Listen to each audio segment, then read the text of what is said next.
Hello and welcome. Our topic today is hallucinogens and culture. We're going to examine the way that various cultures throughout the planet have been influenced in their social and cultural and intellectual development by hallucinogenic substances in the food chain. With me in the studio is Terence McKenna, author, lecturer, explorer, and philosopher. Terence is the co-author with his brother Dennis McKenna of a book called The Invisible Landscape, Mind, Hallucinogens, and the I Ching.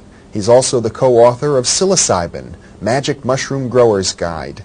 He is the author of a computer program called Timewave Zero, and he's the co-founder and president of an organization called Botanical Dimensions, which devotes itself to saving botanical plants used in shamanistic traditions throughout the world. Welcome, Terence. It's a pleasure to be here. It's a pleasure to have you here. I think a good starting point for our discussion would be the ancient Vedic culture of India, one of the world's great and one of the world's earliest religions. The Rig Veda is considered by all scholars, I think, to be one of the most beautiful composite of religious hymns and deep philosophical discussions. And yet when one reads the Rig Veda carefully, one discovers an enormous emphasis on a mysterious, apparently hallucinogenic substance called soma. Yes, you're quite right. The ninth mandala of the Rig Veda is entirely devoted to singing the praises of soma, and yet we do not know what soma is or was. R. Gordon Wasson spent a considerable portion of his life researching this problem and reached the conclusion that soma was Amanita muscaria, a mushroom that is symbiotic to pine and birch trees throughout much of the North Temperate Zone.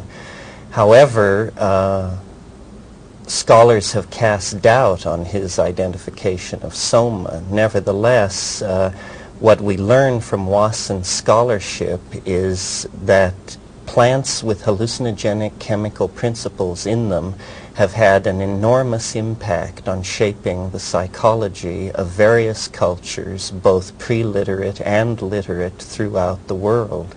It seems quite clear that the references to soma in the Rig Veda were not really symbolic. They refer to some actual plant substance. Oh yes, definitely. Some sort of plant substance was prepared and ingested by a priesthood who then used the ecstatic experience induced by that plant as the basis for all of their metaphysical and philosophical speculations on the nature of the universe.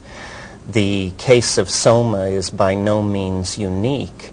My own field of interest was the Amazon basin, where we don't have a great written literature, but we do have an extensive oral tradition and a tradition of hallucinogenic plant use that persists to the present day.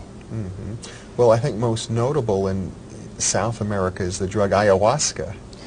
Yes, ayahuasca is perhaps the world's largest and most thriving psychedelic religion. It touches the lives of millions of mestizos and Indians in the basin. It is a combinatory drug, which makes it especially interesting to pharmacologists, because its two principal ingredients are themselves inactive except in the presence of each other. So what we have in the case of ayahuasca is an example of a highly evolved folk pharmacology. And how a discovery like this was ever made in the first place is one of the challenging questions that anthropologists have to deal with. After all, in a square mile of Amazonian rainforest, it is not unusual to encounter 50,000 distinct species of plants.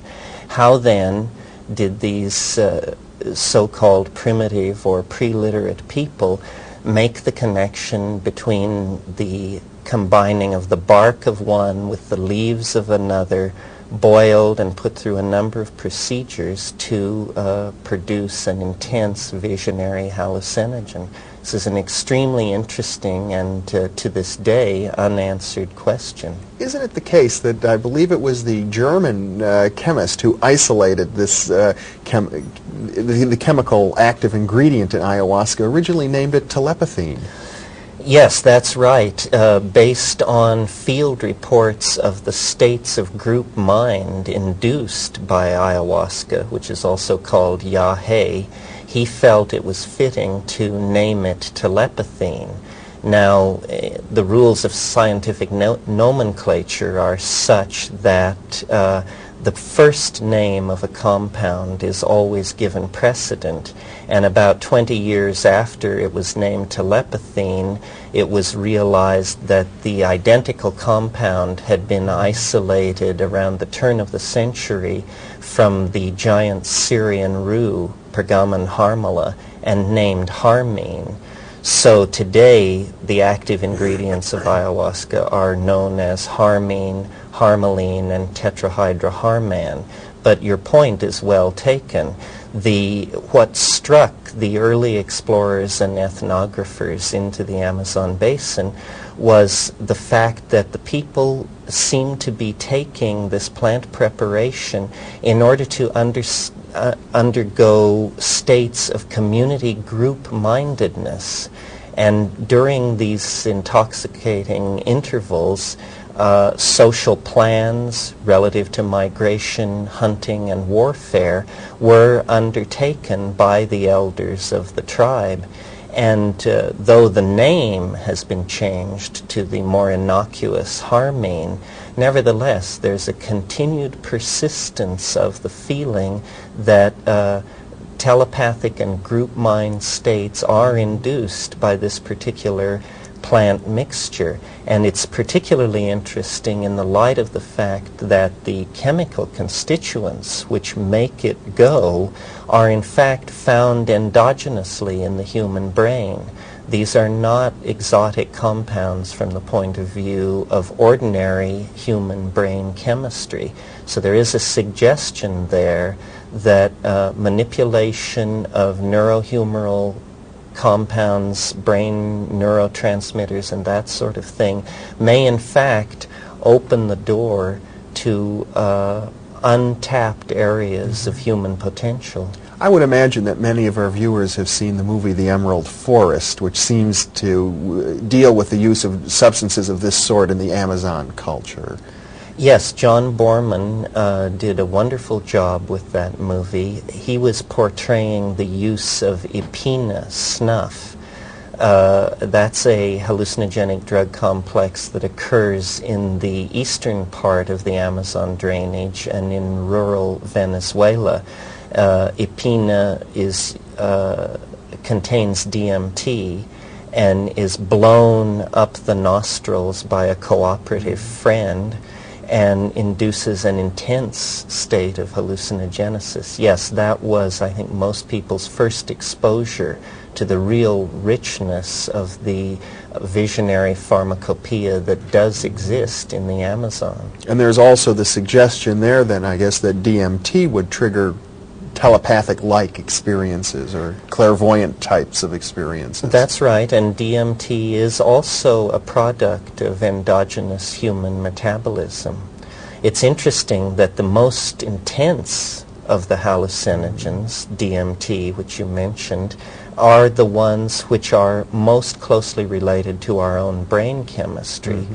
So far from these compounds being alien to the brain or being an insult to the physical brain, what they really represent are the shifting of ratios of compounds already present in the ordinary brain. Well, DMT, I believe, is dimethyltryptophan. Tryptamine. Tryptamine. That's right. Tryptamine. It's related to the protein tryptophan, is it not? It's related to the protein tryptophan. It's also related to serotonin. Mm-hmm. Serotonin is a neurotransmitter which occurs in all life and is most concentrated in the higher primates and most concentrated there in man.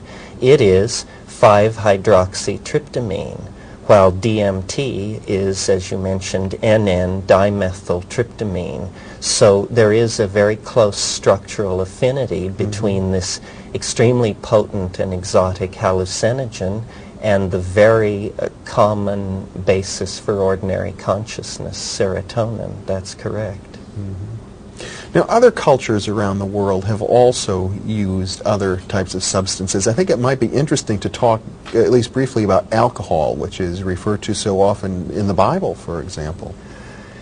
Yes, well, we tend in our culture to make a radical distinction between drugs and foods, with what we call spices sort of falling somewhere in the middle. In point of fact, a culture is what it eats, and an individual's personality is often largely a reflection of their diet. There has not been a human culture that did not bear upon it the stamp of its relationship to certain plants which altered the individual and mass psyche. We can think of numerous examples, the influence, for instance, of sugar on the growth of 19th century mercantilism, or the way in which the British manipulated opium policy in the Far East, or, as you mentioned, alcohol, which has always been the drug of choice in Western culture. Who can imagine modern industrial office culture without coffee? These are major drug dependencies that have placed their stamp on the lives of millions and millions of people. It's simply that we choose to linguistically define it in such a way that the effect is not something most people are cognizant of. I think coffee is a very interesting example because when it was first introduced into our culture, as I understand it, was considered virtually a hallucinogenic drug. Oh yes, when coffee was first introduced into Western culture, it was associated with certain establishments where loose women and loud music were available, and the bohemian literati would gather and drink coffee and talk into the night, and it was considered quite a risque thing to be involved with. That's right. And wasn't tobacco also viewed that way initially? Yes, tobacco is a very similar case. The anthropologist Eduardo Luna has pointed out that tobacco, which had a history of millennia of use in the New World, was within 100 years of being introduced into Europe through Portugal, was being buried in the graves of subarctic Lapland shamans. So it shows how the character of a drug is quickly discerned by a culture, even a culture that is encountering that plant or that drug for the first time. It wouldn't be fair really to talk about drugs without mentioning socially what has happened in Western culture, particularly during the 60s and early 70s when there was quite a wave of psychedelic drug use. Yes, that's right. Following upon the discovery of LSD by Albert Hofmann in the late 30s, and then the writing on the subject of the psychedelic experience that was done by Aldous Huxley, Metzner, and others, it became a fad of the self